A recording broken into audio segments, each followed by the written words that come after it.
The city streets glistened with recent rain, neon lights reflecting off the wet pavement. Mike, a food delivery worker, sat on his scooter, scrolling through his phone. The night was quiet, too quiet. Mike had made deliveries in the city for years, but something about this one unsettled him. A new order appeared on his phone.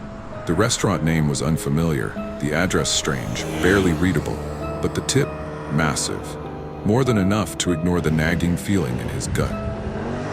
Mike pulled up to the address, a decrepit apartment complex, its windows dark and lifeless. The building looked abandoned. Mike frowned. The place looked condemned, bricks crumbling, the stench of rot in the air.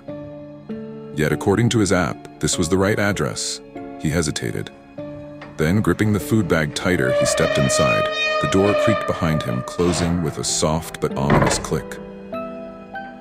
Mike walked cautiously, his sneakers sinking into the damp, faded carpet. The hallway seemed normal at first, but then he noticed the doors.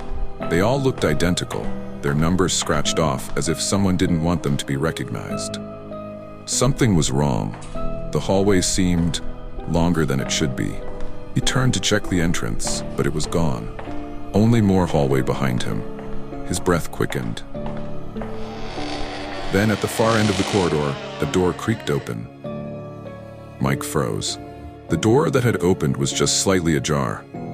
Lit interior, a figure stepped into view.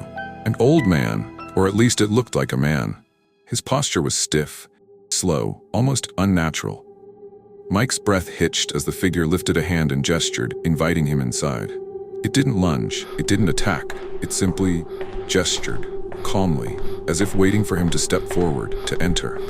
Mike's legs trembled. Every instinct screamed at him to run. Instead, he did the only thing his frozen mind allowed. He dropped the food bag in front of the door and took a step back.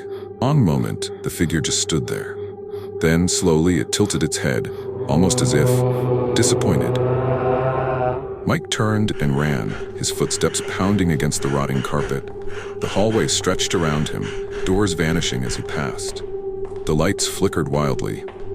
The figure wasn't chasing him, at least not normally. It didn't run. It simply appeared closer every time the lights flickered, standing perfectly still.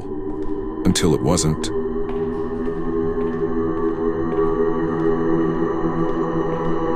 Mike's breath came in sharp gasps. Whispers surrounded him. Not from the figure, but from the walls themselves, hissing his own name, urging him to turn back. A cold breath brushed his neck. He wasn't going to make it.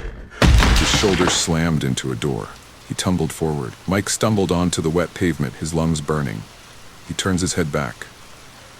The building was gone, not just abandoned, not decayed. Gone. In its place, an empty lot filled with dead grass and broken concrete. He turned his phone screen on. No record of the order, no proof it had ever existed. Mike exhaled shakily, running a trembling hand through his hair. It was over. It had to be. A creeping unease settled in his chest. He turned back one last time, expecting the empty lot, but his breath caught in his throat. The apartment building was there again, intact, as if it had never disappeared. The same crumbling brick, the same open door, waiting, expectant. He hadn't escaped, he had simply been allowed to leave. The faceless man stood there, still as ever, and his head was slightly tilted, as if watching, waiting.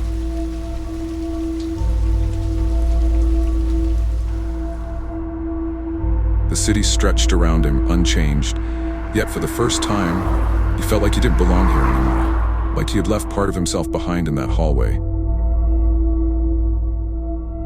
A whisper, almost too faint to hear, curled against his ear. You'll be back.